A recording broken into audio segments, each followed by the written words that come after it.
Sidang Jumat rahimahullah berbicara bulan Zulhijjah. Kita seringkali diingatkan dengan sosok mulia Nabi Ibrahim alaihissalam. Betapa banyak ibrah yang diambil beliau dari berbagai sisi. Nabi Ibrahim adalah Abul Anbiya, adalah ayah para nabi. Nabi Ibrahim adalah Khalilullah, kekasih Allah. Nabi Ibrahim alaihissalam disebut sebagai Abul Anbiya, ayah para nabi, karena banyak nabi yang lahir dari keturunan beliau. Dari jalur Nabi Ishaq misalnya ada Nabi Yaqub, Nabi Yusuf, Nabi Musa, dan juga nabi-nabi yang lain. Kemudian dari jalur Nabi Ismail alaihissalam misalnya ada Nabiullah Muhammad sallallahu alaihi wasallam. Maka terdapat banyak ibrah, pelajaran yang bisa kita ambil dari beliau. Dan pada hari ini kita akan bersama-sama mengambil hikmah, mengambil ibrah dari ketauhidan, aqidatul tauhid, mentauhidkan Allah Subhanahu wa taala dari Nabi Ibrahim alaihissalam. Bahkan beliau disebut sebagai bapak tauhid karena beliau yang memberikan inspirasi luar biasa mengenai tauhid, mengenai aqidatul tauhid, keyakinan untuk kita mengesahkan Allah.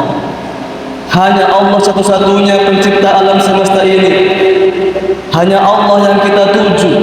Hanya kepada Allah kita menyembah, dan hanya kepada Allah kita minta pertolongan. Maka dari itulah kita belajar dari beliau, mengambil pelajaran dari beliau berkenaan dengan tauhid kepada Allah Subhanahu wa taala.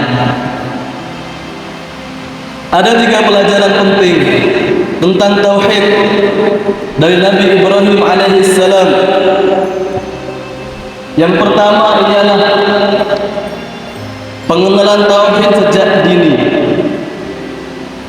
Nabiullah Ibrahim alaihissalam berusaha mengenal Allah Subhanahu wa taala dengan akalnya, berusaha mengetahui tentang pencipta alam semesta ini dengan berfikir, sehingga banyak yang menyebut tokoh rasional sebenarnya adalah Nabiullah Ibrahim alaihissalam, karena beliau berfikir sangat mendalam tentang siapakah yang menciptakan alam semesta ini, siapakah yang mengatur alam semesta ini, dan kepada siapa kita minta tolong.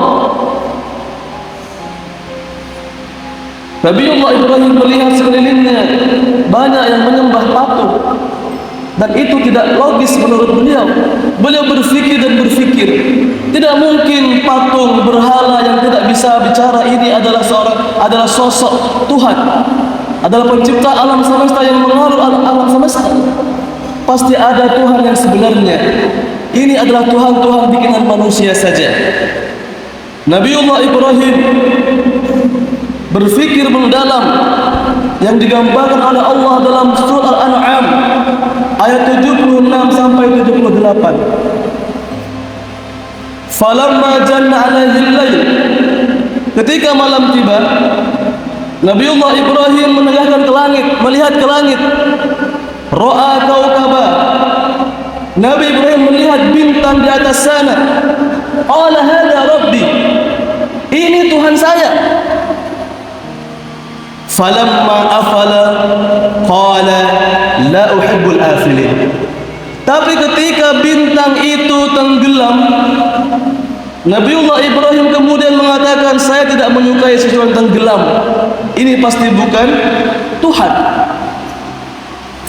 Berfikir lagi dan berfikir lagi, siapakah Tuhan itu? Falamma ra'al qamara bazigha, ketika Nabiullah Ibrahim melihat bulan yang lebih besar dari bintang, terbit bulan dan menyinari bumi, menyinari gelap gulita di malam hari. Qala hadza rabbi, inilah Tuhan saya. Falamma afala qala la illam yahdini rabbi la akulanna minal qawmid dhalin. Lagi-lagi Nabiullah Ibrahim kecewa karena bulan yang lebih besar dari bintang ternyata juga menghilang ketika sudah siang hari. Kemudian Nabiullah Ibrahim berkata, kalaulah Tuhan yang sebenarnya, Tuhan yang benar-benar Tuhan, tidak memberikan saya petunjuk, saya sama seperti kaum saya yang orang-orang tersesat. Falamma ra'a syamsa bazigha. Ketika Nabiullah Ibrahim melihat matahari yang besar menyinari bumi dengan terangnya, qala hadza rabbi, hadza akbar. Inilah Tuhan saya yang sebenarnya.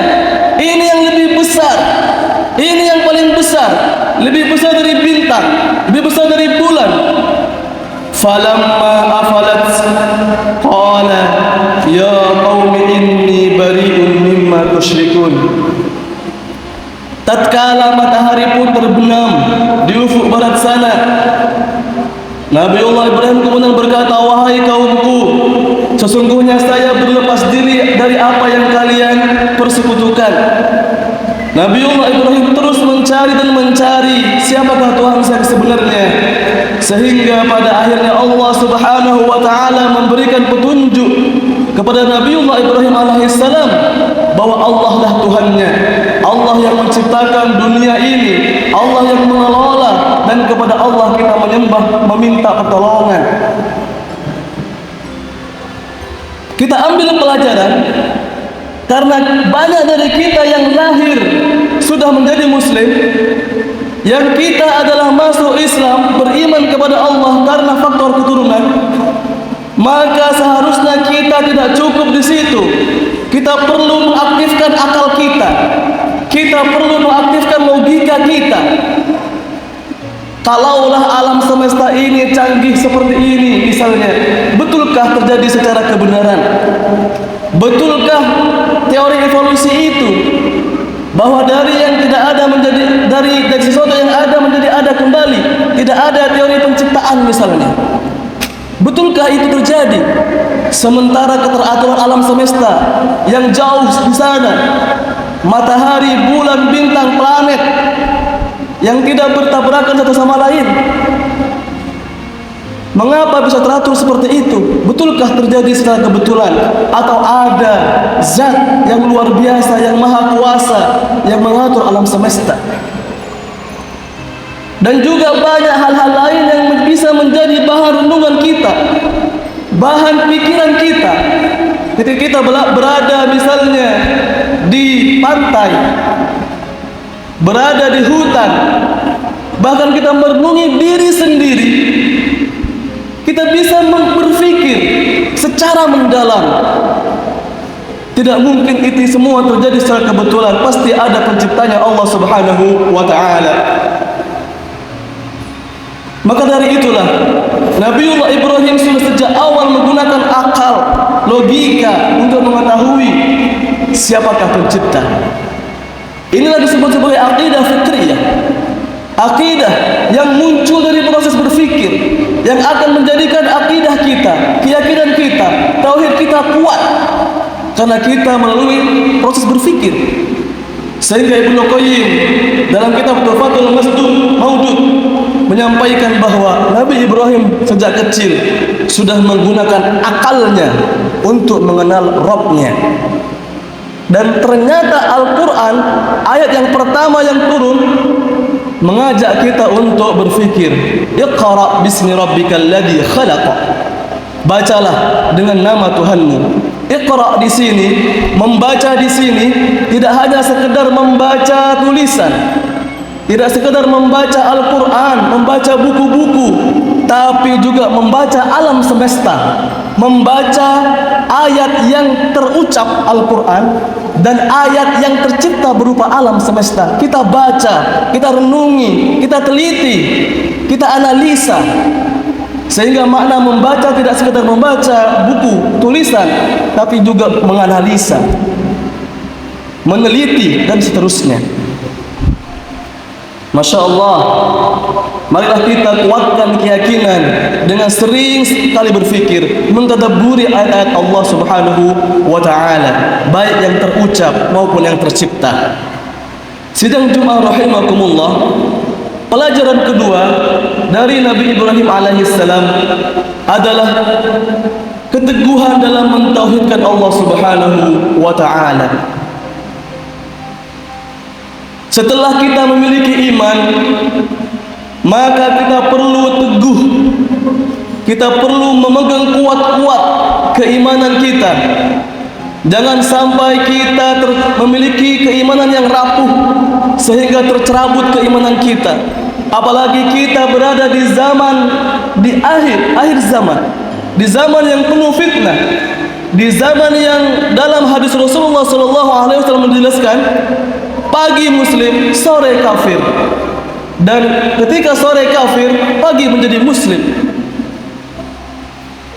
Inilah tantangan kita. Tidak mustahil diri kita, keluarga kita, keturunan kita yang hari ini mereka muslim, yang mereka hari ini mukmin, kemudian menjadi murtad, menjadi kafir karena paham-paham yang masuk ke dalam dirinya, pemikiran-pemikiran yang keliru dalam dirinya, pemikiran liberal, pemikiran ateis, dan juga pemikiran-pemikiran yang lainnya. Nabiullah Ibrahim alaihissalam menyampaikan kepada kaumnya yang Allah jelaskan dalam surah Az-Zuhruf ayat 26 sampai 27. Innani bara'un mimma ta'budun. Sesungguhnya saya berlepas diri dari apa yang kalian sembah. Illal ladzi fatarani. Kecuali hanyalah menyembah kepada Allah yang menciptakan saya. Maka Syekh Muhammad bin Abdul Wahab dalam kitab Tauhid ketika mengomentari tentang sosok Nabiullah Ibrahim alaihissalam, Nabi Ibrahim adalah teladan mulia, sosok mulia dalam hal tauhid, yaitu pelajaran abadi, pelajaran yang kekal untuk mengingkari syirik, untuk menjauhi syirik, untuk meninggalkan syirik walaupun bertentangan dengan orang tua, walaupun bertentangan dengan masyarakat sekitar. Harus pegang teguh, harus dikuatkan keimanan kita, keyakinan kita, apapun yang terjadi. Sidang jemaah rahimakumullah, pelajaran pertama dari Nabi Ibrahim alaihissalam adalah mengenal tauhid sejak dini menggunakan akal, menggunakan logika. Kemudian yang kedua, teguh dalam mentauhid Allah Subhanahu wa Ta'ala, menjaga tauhid, menjaga iman kepada Allah Subhanahu wa Ta'ala. Dan yang ketiga, yang terakhir dari pelajaran Nabiullah Ibrahim alaihissalam adalah siap dengan ujian keimanan dan siap dengan konsekuensi tauhid. Ketika kita sudah memegang iman yang kuat, beriman kepada Allah Subhanahu wa Ta'ala, yakin bahwa Allah Rabb kita, yakin bahwa hanya kepada Allah kita menyembah dan meminta pertolongan, maka kita harus siap kondisi apapun yang terjadi.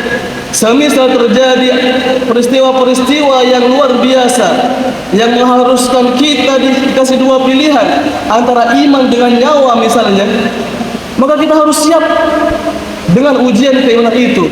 Sebagaimana Nabiullah Ibrahim alaihissalam diuji oleh Allah Subhanahu wa Ta'ala, dibakar hidup-hidup, dikumpulkan masyarakat dan dikumpulkan kayu bakar oleh Raja Namrud, dinyalakan api yang berkobar-kobar, Nabi Ibrahim dimasukkan ke dalamnya.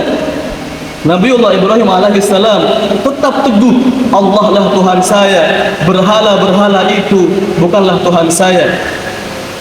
Maka Allah Subhanahu wa Ta'ala kemudian menolong Nabiullah Ibrahim dengan firman-Nya, "Qulna," kami berfirman, "Ya nar kuni bardan." Wahai api, jadilah kamu dingin. Walaupun api biasanya panas, karena kuasa Allah Subhanahu wa Ta'ala, jadilah kamu dingin wahai api. Wa salaman ala Ibrahim, berilah keselamatan kepada Nabiullah Ibrahim alaihissalam. Maka kita kalau misalnya tahan, tabah, sabar dengan berbagai ujian yang akan mengganggu keimanan kita, tauhid kita, kita harus tiru Nabi Ibrahim alaihissalam, maka Allah pada akhirnya akan selamatkan kita. Kalau Allah tidak selamatkan di dunia, pastilah Allah selamatkan kita nanti di akhirat dengan surganya. Banyak sekali ujian-ujian keimanan. Allah Subhanahu wa taala menjabarkan jenis ujian itu dalam Al-Baqarah ayat 155. Wa lanabluwakum bisu'in minal khaufi wal ju'i wa naqsin minal amwal. Allah akan menguji kalian, menguji iman kalian, menguji tauhid kalian dengan kejelekan-kejelekan yang tidak enak, yang tidak nyaman, rasa takut, rasa lapar, dan sedikit harta. Wal anfus, dan juga jiwa, was samarat, dan juga buah-buahan. Walaupun misalnya ada ancaman kematian, ancaman kelaparan, kita harus terus teguh memegang iman ini, memegang akidah ini, sampai kita meninggal sekalipun kita jaga erat-erat dengan sangat kuat, karena inilah kunci surga. La ilaha illallah, tidak ada ilah yang berhak disembah, diibadahi, dimintai pertolongan hanya Allah Subhanahu wa taala. Kita pegang teguh sampai mati, apapun ujiannya kita harus siap dengan berbagai konsekuensi, karena hanya ini, hanya akidah saja, hanya tauhid kepada Allah saja yang bisa menyelamatkan kita, terutama keselamatan di akhirat.